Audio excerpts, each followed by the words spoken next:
Good evening, ladies and gentlemen, and everybody else. It is wonderful to see you all this crisp December evening. I'd like to welcome members, officers, and members of the public in the council chamber and watching online to this extraordinary full council meeting. Before the meeting starts, I would like to invite the committee member and scrutiny manager to update you on the systems being used and confirm that officers in remote attendance are present. Thank you, Chair. So we'll start with the officers joining us remotely. It's actually the consultant. Can I just check that Richard Beasley can hear us and we can hear him? Yes, good evening. Thank you. Thank you. Good evening, Richard. So speaking, if a member wishes to speak, they should use the speak button located on the microphone unit. The microphone will light up green and the chair will be alerted of your request to speak. When the chair invites you to speak, your microphone will be made live and will turn red, at which point you can speak. Voting, when requested to vote, voting will be via the yes, no, abstain buttons on your microphone unit. Details of how members voted will be available on the screens around the room, and the results will be visible on the YouTube stream. In the event of a tied vote, the chair will have the casting vote. Are there any questions before we proceed with the meeting? No, back to you then, Chair. Thank you very much. Apologies for absence. I have received apologies for absence from councillors Amy Allen, Kay Tart, Carol Stanier, Ian Mantle, Sam North, Jean Green, and Gerald Morris. Are there any other apologies? Councillor Bloxham. Yes, I've got Councillor Cowell and Councillor Compton. Thank you very Thank much. you. Councillor Brown.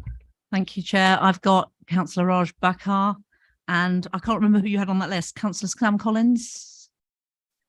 And you've already got Sam North, haven't you? Thank you. I'm a bit of a giveaway for that one. And Councillor Claire Billing, I believe. Any others?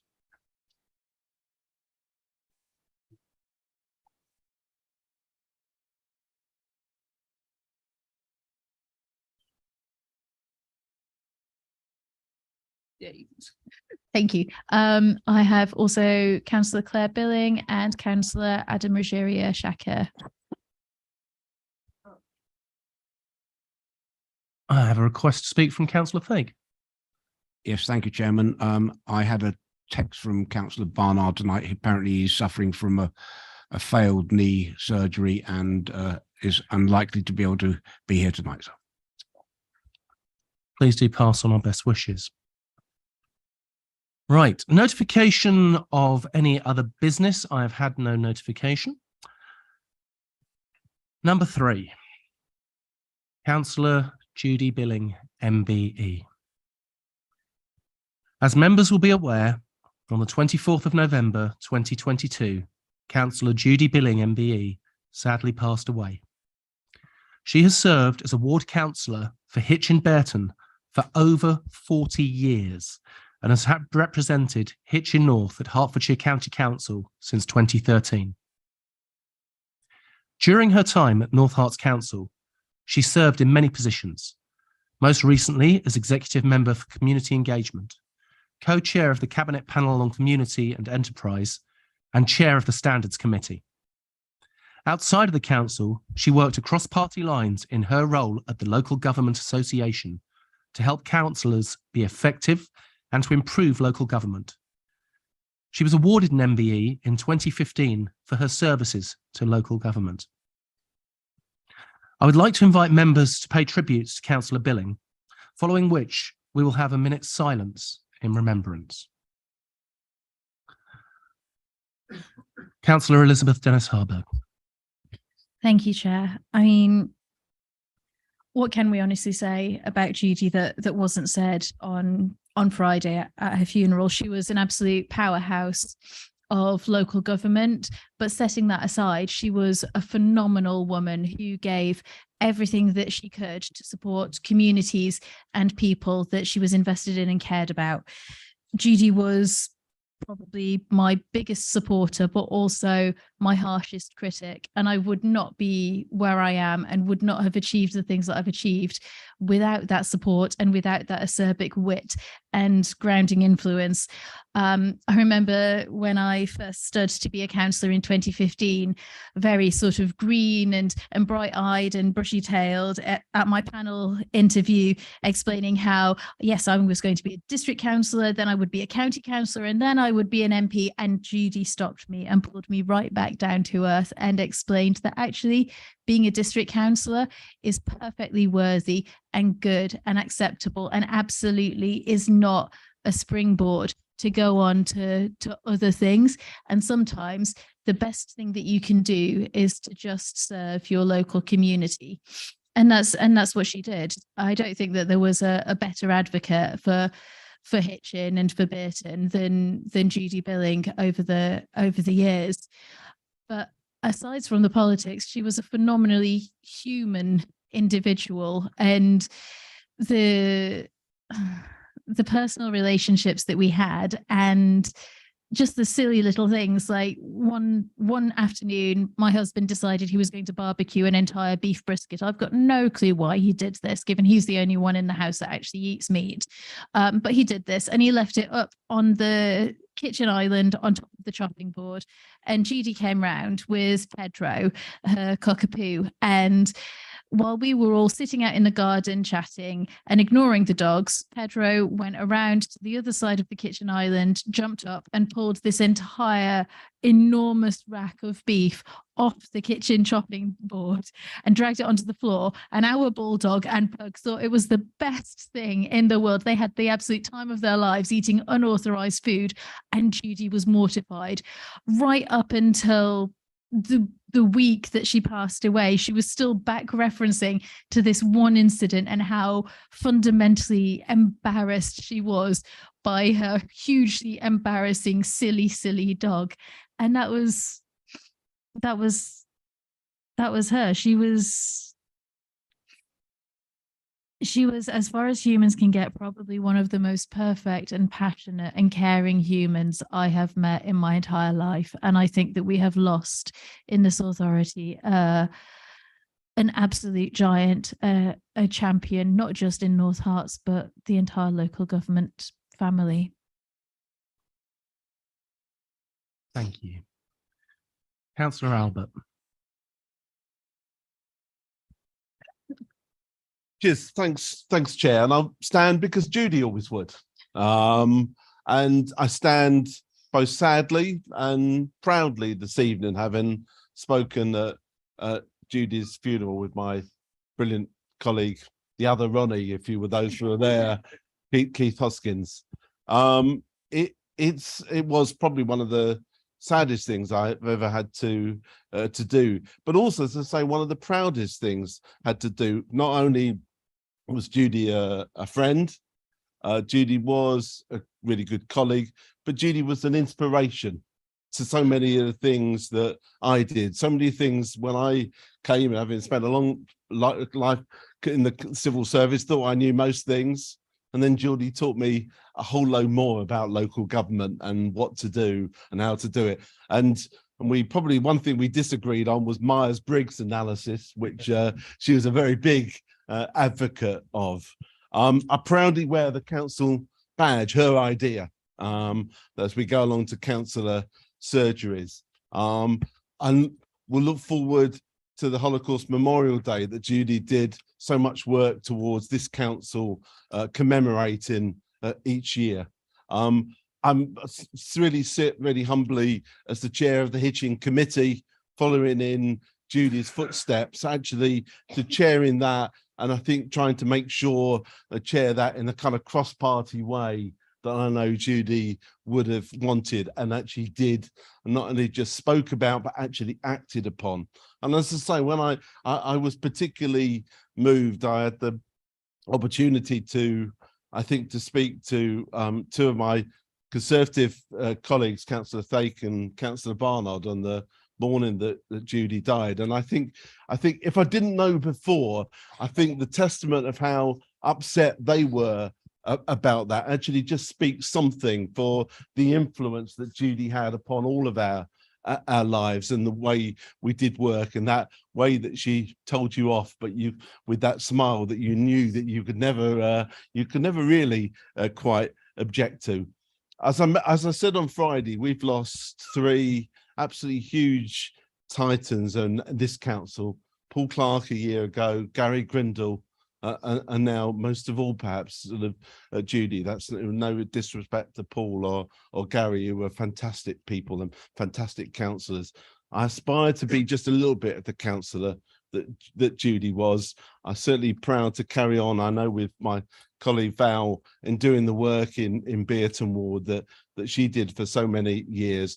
I'm going to miss her hugely, and we really obviously continue to send my love and affection to all of Judy's family in this really sad time. Thank you, Chair. Thank you. Councillor Hoskins. Thank you. I will do the same. Having had the honour of speaking on Friday at Judy's funeral, everyone ran out of superlatives, I think. Knowledgeable, great, somebody approachable. Ian just touched on her family, and she was, as I said on Friday, a fantastic, amazing matriarch to her family, of who she was inordinately proud and praised them to the skies, much to their embarrassment at sometimes, I think. Great public service, of course, that we've talked about, the over 40 years. And she was a really good friend, and our friendship grew. I came to Hitchin in 1997. It was the year before Judy was chairman of the council. And so I was somewhat in awe of her and slightly intimidated, but it was a friendship that grew over the years as we shared lots of similar tastes. We were both anoraks on American politics. And one of the highlights for me was meeting up with Judy in New York on the night Trump got elected. That was an experience. And then we had similar senses of humour, appreciating some of the same Radio 4 shows that we managed to go and see live, and the politics festival at King's Place. So lots of very happy memories. And I'm the proud owner of one of Judy's pencil toppers. So there she is. She had a few of those done, and so that's now in my pocket to inspire me. Thank you. Thank you. Councillor Brown. Yeah, I don't think I can possibly do justice to Judy. And unlike many of other people who've spoken, I didn't know her well personally, and I haven't known her for as long as many of you. But when I first got elected in 2018, we shared a common interest in community engagement and in learning and development. And I got to know her through being shadow for community engagement and both being learning champions together. And it was during that time that I got to see her passion for her community and her passion for training and development and wanting to bring others on. And it was for that reason that I requested to be her deputy when we took over the administration in 2019, because I saw her as a role model that I could learn a lot from. And I did exactly that. And I think if it wasn't for Judy, I would never have done the Leadership Academy. She actively encouraged me to do that LGA course, and it was absolutely fantastic. She also gave me the opportunity to go and speak on Look East when she was invited. She passed that over to me, for which and for both of those things, I really am forever thankful, because she not only talked about learning and development, she actually actively developed others. And I'm so grateful for that. We started meeting for lunch as when I was her cabinet deputy, and unfortunately that was interrupted by the pandemic, during which she had to shield, which was a great shame. But one of my proud moments with her was when we met at Royston Heath Cafe for lunch, and she wasn't aware that it had been opened by Shirley Williams, and I was able to go and take her and show her the plaque where it actually says, I think it was 1968. She was MP for Hitchin at the time. She opened and so that was a proud moment, and one that I won't won't forget. And I think she leaves a huge hole, but also a tremendous legacy. And I personally will do all I can together, supporting Elizabeth and other colleagues to continue the work that she started and to pay tribute to her through continuing that legacy, things like the Youth Democracy, the Holocaust Memorial Day, and all the other things she did through this council. I will do my utmost to continue those, as you know, because she set us a brilliant example. And so we will miss her hugely. And she's going to leave a massive hole in this for this council alone, and I know for many others personally. But I have a lot to thank her for. Thank you, Chair. Thank you. Councillor Strong. Thank you, Chairman. And I thought I'd start as Judy would often start her contributions in council. I wasn't going to say anything, or however, but I do have to stand and pay tribute to Judy. Judy and I first met her when I was elected to the council in 1995. I was one of the few, I think, new Conservatives that year.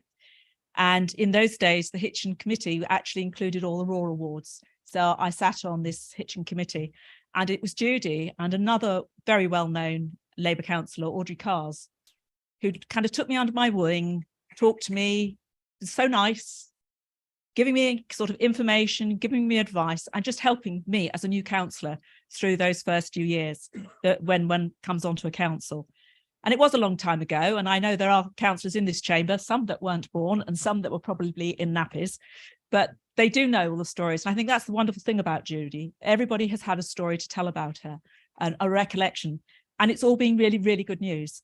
And I'm only going to bore you with one of my stories. And this was in probably about 2000, I can't remember, it was 4, 5 or 6, but it was when her husband, David Billing, was standing to be a councillor in Orton Ward. And my husband was standing to be the Conservative councillor in the same ward. And as we went into the count, and as we often do have a little bit of banter between councillors, and I looked at Judy and I said, well, I do hope your husband's going to win today because I really don't want mine on the council. And she looked at me and she said, ditto, but don't tell him that. But I said, well, I don't think there's any chance. And she said, I know. But that was one thing that I do remember is when David joined Judy on the district council, and what a marvellous chemistry the two of them had in terms of putting their work together. And Judy, I think there's just so much that she contributed to North Herts that we will remember her for continually as we go through. And yes, we will miss her. I think all of us will miss her because she was one of those councillors who did understand about service and about community. And she gave her life to service and to her community. So I think we will all be paying a great debt to her for what she has done. So thank you, Chairman, for allowing me to speak. And we will miss you, Judy. Thank you. Councillor Fake. Yes, thank you, Chairman. I make no apologies for saying that when Ian Albert did me the courtesy of ringing me, I broke down in tears. I think anybody who knew Judy would have known that she wasn't well, but none of us, I suspect, realised that we were looking at a terminal illness, and so soon, so very, very soon. And she was brave. She just carried on working as if it didn't exist right up to the last. I didn't go to Judy's funeral, as you will all know. And there was a reason for it. And the reason was that I was chairing a violent crime topic group scrutiny, which included an issue around violence to women, which is something she held very close and very dear. And of all of the people in all of the world that I ever knew, she would be the one who would understand that duty under those circumstances came before anything else. The best tribute I could pay that woman was to chair that meeting, and I did. There's nothing more I can add, Chairman. Nothing more I can add. Thank you. Councillor Plater. Thank you, Chair. I don't think I can top any of these tributes that have been made today, or really say just how much Judy meant not only to myself, the members of this council, and the wider local government movement. But what I will say, and I'll echo members who have said the same, is that I think there are a fair few on this side of the room, and potentially some across the council, who would not be sat here today without Judy's mentorship, without her encouragement, without her constant sense of go and of picking people up when things weren't right or times were down. Judy was assigned my mentor and on the council, and although she had only been my mentor for 6 months, she had such an incredible impact on myself as a councillor, but also on the work that we all have done in the past 6 months and before. I mean, without Judy, we wouldn't have cross-party surgeries, we wouldn't have town talks, we wouldn't necessarily have remembered the Holocaust Memorial Day in the incredible way that we do at this council. And for me, one of the largest things that Judy really contributed to was the local democracy schools visits that we've done. And I can safely say for myself and for others that the visits certainly would not have gone as well as they did without Judy's support and encouragement and knowledge, and that is across the district. And I think the best thing that we can do as a council is to keep carrying on, to really honour Judy's legacy and make sure that we continue to do all of these things that she has had such a hand in setting up and carrying on. I echo everyone else in the chamber when I say that I'm going to miss her, and I think that our time together is something that I'm going to hold very dear for as long as I'm around. Thank you, Chair. Thank you. Councillor Muir. Thank you, Chair. I first met Judy in 91 when I first was elected to this chamber. When I was vice chairman of scrutiny, when scrutiny started, I was the Conservative vice chairman, and I went on a course at York University, and who should be taking that course and explaining to many councillors was Judy. And I thought she did an excellent job, and I did want to go to her funeral on Friday, but unfortunately I was on this task and finish group with Richard. We did ask for whether it could be delayed, but there was many people geared up to have their input on crime and disorder, and it was felt by county that it couldn't be delayed. So I apologise for not going to Judy's funeral, which I really wanted to do. Thank you, Chair. Councillor Jarvis. Thanks, Chairman. I think my first recollection of Judy was in this chamber more than 30 years ago, where she was doing what can only be described as haranguing the then leader of the council, Jeff Woods, who Richard and a couple of others will remember, in a way in which she continued to do to other leaders, apart from the last two who she harangued in different ways, I suspect, for the rest of her time on this council. And indeed, it struck me that her approach was almost exactly the same as the one she used to the leader of the county council in the last county council meeting just a few weeks before she died. And of course, during the intervening time, she was one of the constant presence on this council, occasionally doing things that I thought were profoundly wrong. And occasionally I did things that she told me she thought were profoundly wrong as well. And we didn't always necessarily see eye to eye on those things. And occasionally I thought she was very unreasonable in not understanding why I didn't agree with her. And I'm no doubt she thought the same as well. But she was one of those presences who was always pushing this council in the direction of having more involvement of the community, wanting people to be more involved, wanting to listen to what they say, wanting the council to pay more attention to them. And I think that that's something that we will miss in the future. We need to think about how we're going to keep doing what Judy did in that respect without her. The other thing, of course, is that most of us were only passingly aware of what she did outside this council.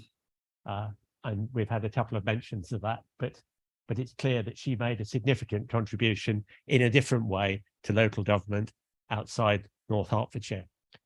And then only in the last couple of years, she started talking to me about my dog, because Judy suddenly got interested in dogs. I'd had a dog for many years, and she discovered that my dog went to the same dog sitter as her dog. So we had a subject of conversation about dog sitters. But it was interesting how that became added to her range of interests, something that I think she'd never been interested in before the pandemic and their acquisition of a dog. So I have many memories of Judy of being almost a constant through many changes in this council, in the desire to see it do things that put more emphasis on engaging local people. And I think we'll all miss that.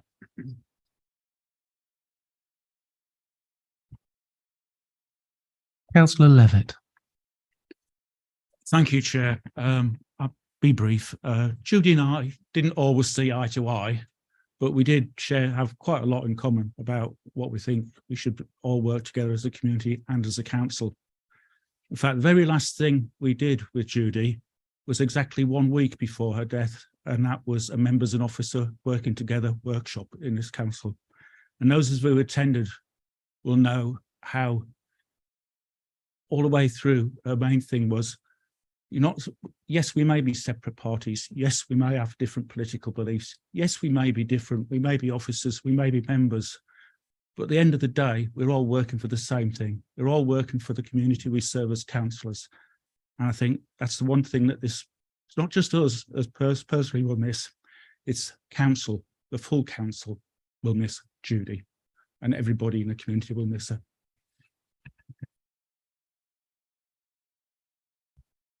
Councillor Mason. Thanks. Before I pay tribute to Judy, I'd like to pay tribute to two other colleagues, Councillor Albert and Councillor Hoskins, for the speeches they made on Friday, which were wonderful. And I hope you spoke for all of us. I know you spoke for all of us in those heartfelt contributions. And I know Judy will be very proud of seeing her work carry on. The funny thing is, I'm going to let you into a secret. Every one of you got up to speak, and every one of you ever gets up to speak now, in my head, there's a message on my phone because there's a WhatsApp message from Judy. And you may or may not want to know what it will say, because we all had lots of WhatsApp messages from Judy. It's extraordinary in the last few weeks. We found out how many WhatsApp groups Judy was in. How she found time to be on 2 councils and do all the other things, I don't know, from just doing the WhatsApps. And that's 2 things I will remember most of Judy. First was her extraordinary humour. I like humour in a person, and she was very, very funny and very sharp. And her humour was as sharp as her intellect. And my God, she was a bright woman. Incredible intellect and and had a great deal of wisdom. She was a fantastic politician. I've been around the political block once, or several political blocks, once or twice, and she was one of the most extraordinary politicians I've ever had the pleasure to work with. She generally was wonderful. Someone mentioned earlier about MPs. Well, there's a lot of MPs out there who don't impress me, but I tell you what, most of them were not a patch on Judy Billing as a politician. And I think she stood as an absolute giant for local government, and she showed what some people can do in local government. And I think every one of us should take something from that going forward as to what you can achieve in a district council, in a county council. As I say, an absolute giant. And people tell us that there's a lack of faith in politicians these days. And I think sadly that that's true. My response would be to that: if you think there's always a lack of faith in politicians, go around Hitchin and talk to people about Judy Billing, and they will remember Judy as their councillor and their representative, and as the Queen of Hitchin, as many people said, for a long, long, long time. So when people tell you there's a lack of faith in politicians, only some, and Judy Billing will stand as a giant.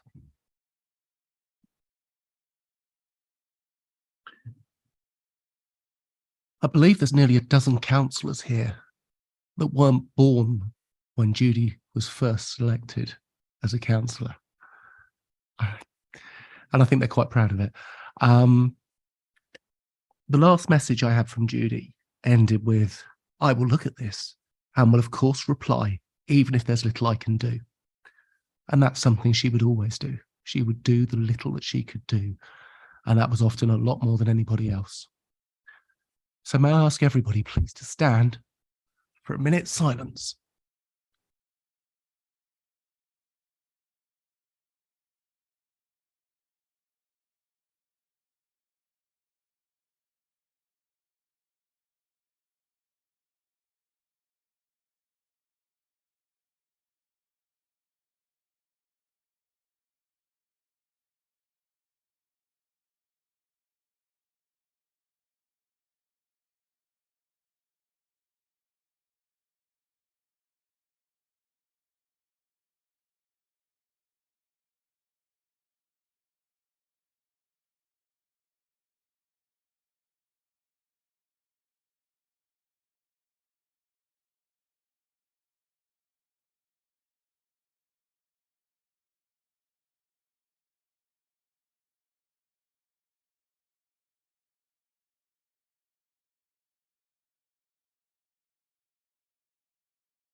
Audio recording.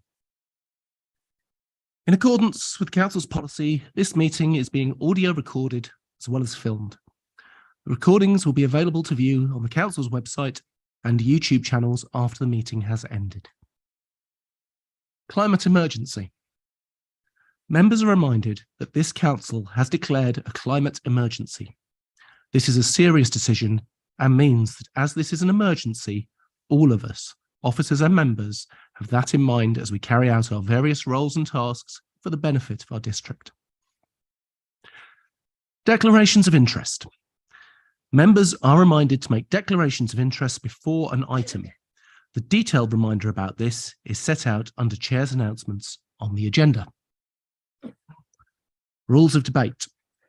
Please can I remind you that the normal procedure rules in respect of debate and times to speak will apply. No speeches may be made after the mover has moved a proposal and explained the purpose of it until the motion has been seconded. When seconding a motion or amendment, a member may reserve their speech until later in the debate. In accordance with the Constitution, please can members ensure that no speech exceeds 5 minutes without the consent of the chair. Comfort breaks. I will take a comfort break at an appropriate time in the meeting should proceedings continue at length. Public participation. We have not received any petitions or public requests to make presentations at this meeting. Item number 5.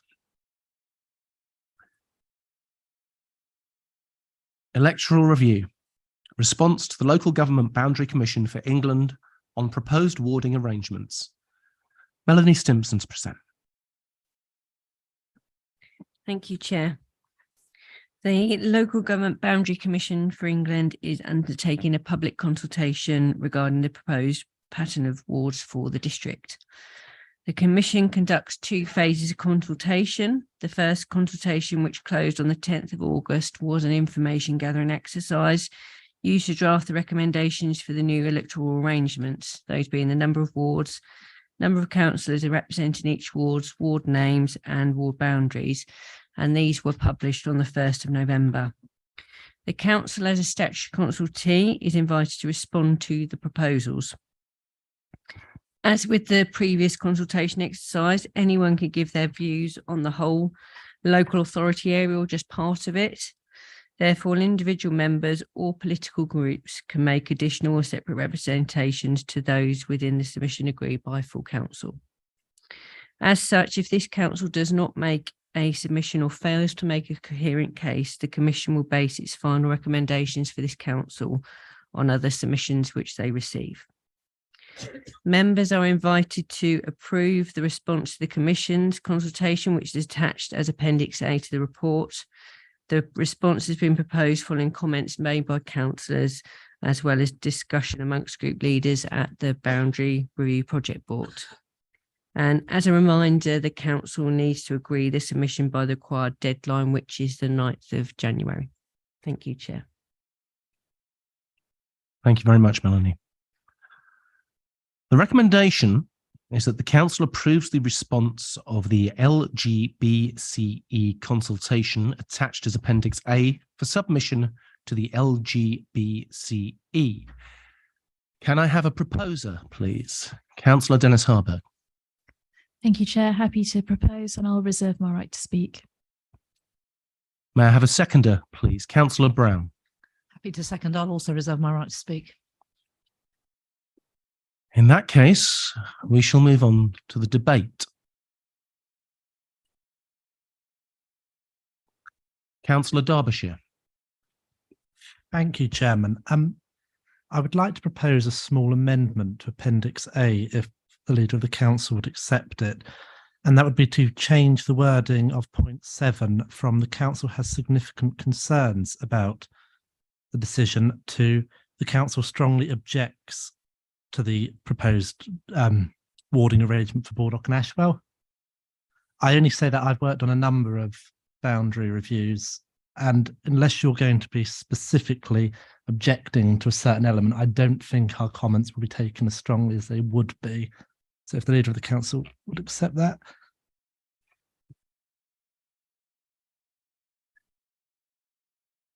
Councillor Muir, are you looking to second that amendment? Wish to speak when it's my Okay. turn. In the meantime, do we have a seconder for Councillor Derbyshire's amendment? Councillor Strong. I will second it. I will second it, but I think we were just perhaps hoping that the Leader of the Council would agree that since this was cross-party and since the report is written to say, in saying that we have concerns, it just strengthens it that we object. And I think if she's happy to agree that, then we don't need to have this as an amendment. So I'm just kind of looking at Elizabeth to see what she's Councillor Dennis Harburg. I mean, unless officers have got any objection to that change in language, I think I would fully agree, because I think that's entirely consistent with our conversations on this particular item, isn't it? So are you happy with that, Mel? Can we accept that? Even if you weren't happy, to be honest, I'd accept it, because you know my views on this particular part of the proposal. Councillor Brown, are you happy to accept that? I'm happy to accept it as a second as well. Thank you very much. Councillor Terry Tyler. Thank you, Chair. I've got grave concerns for one area of the ward, Chesfield, which I'm one of the councillors for, and it's Great Ashby. Great Ashby has already got an identity crisis because 20% of it is in the Stevenage Borough. With these new proposals, it looks like there's going to be yet another authority taking over what is Great Ashby. GA1 is called GA1, GA2. They're called GA because they're Great Ashby. And I think we're going to destroy and confuse the population of Great Ashby because they won't be represented by the same people. And also, I think is one thing that should happen is the parish boundaries of Great Ashby should be extended to Great Ashby GA1 and GA2. And I know there's something about numbers, but I think the identity of Great Ashby is more important than numbers. Thank you. Thank you. Councillor Muir. Thank you, Chair. My concern is Baldock. I've got no problem with renaming Baldock East and Baldock West. What my problem is all the extra houses that will be built by the county council on the county council land. And here you have Baldock East, then the infill from Baldock East, Clothall Common to the bypass will become part of Baldock, and the residents will look at the entirety of Baldock. Then the county is going to build houses north of the Royston Road, and they will look to Baldock as their town, as Clothall Common did in the early 1980s when that was built. Now, at the moment, these areas are going to be made part of Arbury Ward, which is a rural ward. So you're going to have, we don't know yet, but probably 3,000 houses in that ward, which are townhouses, not rural houses. And the suggestion is that they will have an extra councillor. Well, I would like to see all those houses around Baldock stay as Baldock, Baldock East, because those residents will look at the whole of Baldock, just as Clothall Common did in the early 1980s. So I haven't replied yet, but I will reply by after Christmas in the new year along those lines. And I hope councillors will go forward with my suggestion. Thank you, Chair. Thank you, Councillor Muir, and I will remind you, as I remind everybody, that the date is the 9th of January for putting these submissions in. Councillor Flake, please. An observation, if I may, before I go any further, Chairman. I'm not entirely sure that the Boundary Commission is in any fit state to deal with what will be coming along the line in the future at Baldock or elsewhere. And I suspect we'll probably have another review when that happens, because clearly those houses don't exist at this minute in time, but it's just an observation. Chairman, I've had many representations on this matter, most of them surprisingly and disappointingly, I might add, in favour of the process. Can't quite work out why, but I have a simple task here tonight to remind, well, not to remind, but to tell the members here that I have had representations from the residents and from the parish councils of Codicat and Kimpton, who feel that the rather attractive but not necessarily indicative place name of Mimram is not something that they would wish to go along with, and would ask that that alteration, that particular rewarding takes place as is being proposed, but with the title Codicat and Kimpton. Now, if I have to make an amendment to ensure that is dealt with, I'm happy so to do and would propose, and I'm sure that I could probably get a seconder. I'll be guided by you, but is that the best way of dealing with it? In which case I so move that nothing more exciting than Mimram is replaced by Codicat and Kimpton, with which the population there can identify, whereas they do not with Mimram.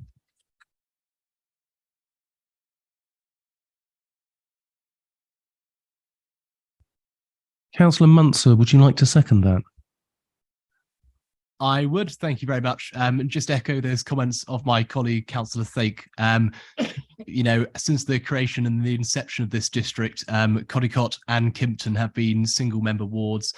They have a very, very unique character and identity, and I certainly don't think that the name of Mimram does that justice. So I would be more than happy to second that.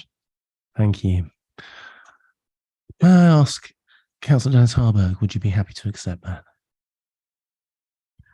On the basis that I don't have the in-depth knowledge of the proposed ward that the relevant members do, if they are telling me that that is how their community would prefer to identify itself as, I would be happy to accept that. And Councillor Brown? Yeah, likewise. Thank you very much. Councillor Jarvis. Thank you, Chair. Well, I mean, it's pleasing to see that the Commission has accepted a large amount of the Council's proposals. But I have some concerns, I think, about the ones that we've already mentioned, the ones that we've agreed we should now be object, or haven't agreed yet, but it's proposed we should agree that we object to. And as Michael Meara has set out, the Boundary Commission's proposal would result in a ward that included villages and the urban area of Baldock, and the people who live in the new part of Baldock will be absolutely certain that live in Baldock.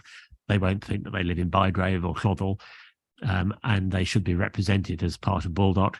Similarly, there's clearly a concern amongst the villages, and I know that at least the parishes of Weston and Sandon have this concern, that they will become part of a large area, the majority of population of which think they live in Baldock, and that will present some issues from a point of view of community representation.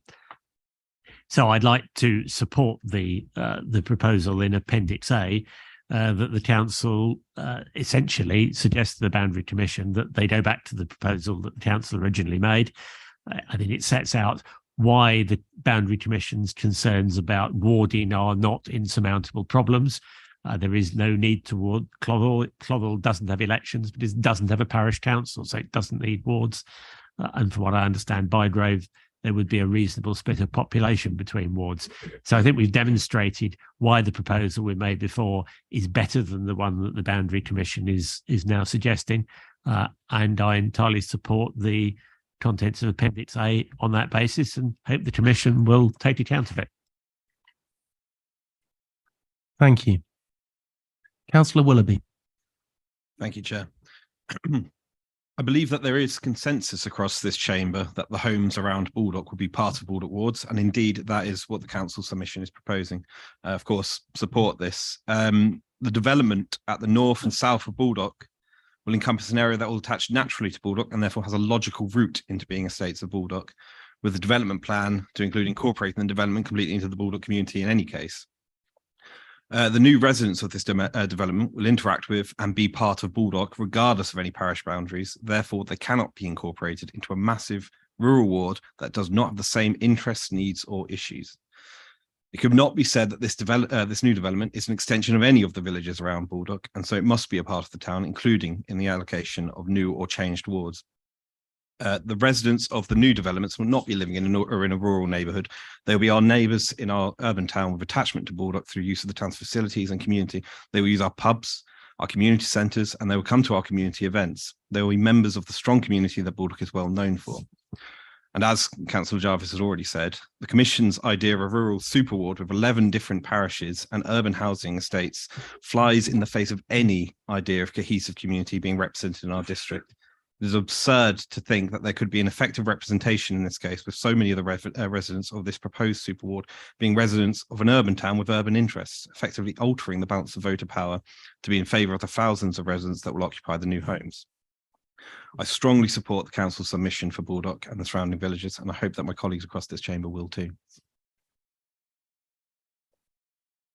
Thank you. Councillor Tyson. Thank you, Chair. Well, I've little to add to all of that. I'm speaking on behalf of the residents of Arbury Ward. Well, first, let me quote from the Commission's own website, which says that a good pattern of wards should reflect community interests and identities and include evidence of community links and be based on strong, easily identifiable boundaries. I think the proposal to combine these two rural wards with the new area of Baldock fails to meet those requirements at all, and there will be, as has been mentioned, an obvious conflict between the interests of the urban Baldock population and the rural wards of Arbury and Sandon and Weston. And so I would like to wholeheartedly support that the recommendations in that paragraph 7, and in particular the change of wording to strengthen the objection to that. And that's all I have to say at the moment. Thank you. Thank you very much. There is nothing else coming through. Oh, yes, there is. It's that time of year. Councillor Strong. Yes, thank you, Chairman.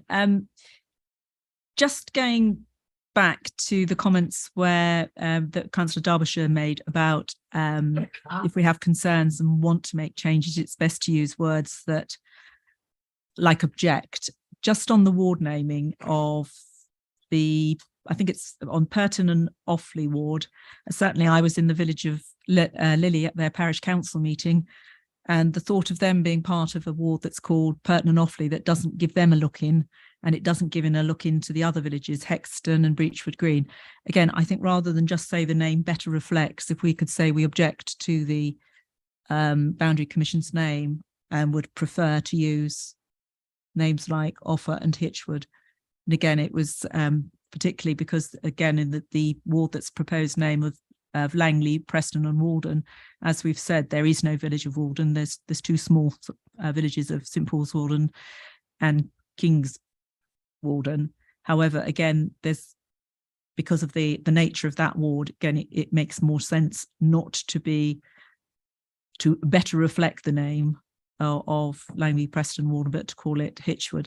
So if we could just call it, rather than better reflect, if we could say we object to the Boundary Commission name and would prefer those to be used, I think that would make certainly a lot of the communities I represent a lot happier. Thank you. Councillor Dennis Harburg. Yes, I believe I heard a potential amendment from the Leader of the Opposition on that name. Was that right? Or was that just about on the better reflect? It was asking you if you'd be happy to that when we put the response in, rather than say the name better reflect, we object to the name of the Boundary Commission and prefer these names. Yep, no, I think I would be, again, as previously on names, I would agree with that. And Councillor Brown. Also agree with that. Thank you very much. Councillor George Davies. Thank you, Chair. I just wanted to echo the comments of my also Chesfield colleague. The exclusion of the to be developed sites GA1 and GA2 from Great Ashby is not very satisfactory. If my reading of the Commission's report is correct, this is kind of an artifact of the fact that this review can affect the district boundaries, but not the parish boundaries. And both of these sites are currently in adjoining parishes, not the Great Ashby parish. And that if they were to be included in the Great Ashby parish, you would have to ward the adjoining parishes and end up with wards that currently contain 0 electors, which would be a far greater anomaly until those sites are actually developed. So I feel like reluctantly we have to accept that at this time. The report does mention that the way to fix this would be a community governance review by the district council to amend the parish boundaries rather than the district boundaries. And I would suggest that we move towards that at some point in the near future, though as that is a slightly separate item, I don't think there's an amendment arising from this. Thank you. All right, I'm going to risk it again. Seeing as there is no further debate coming up, we have had a proposer and a seconder. The recommendation is that the council approves the response to the LGBCE consultation attached as Appendix A for submission to the LGBCE with the changes that have been made. Please, can we go to the vote?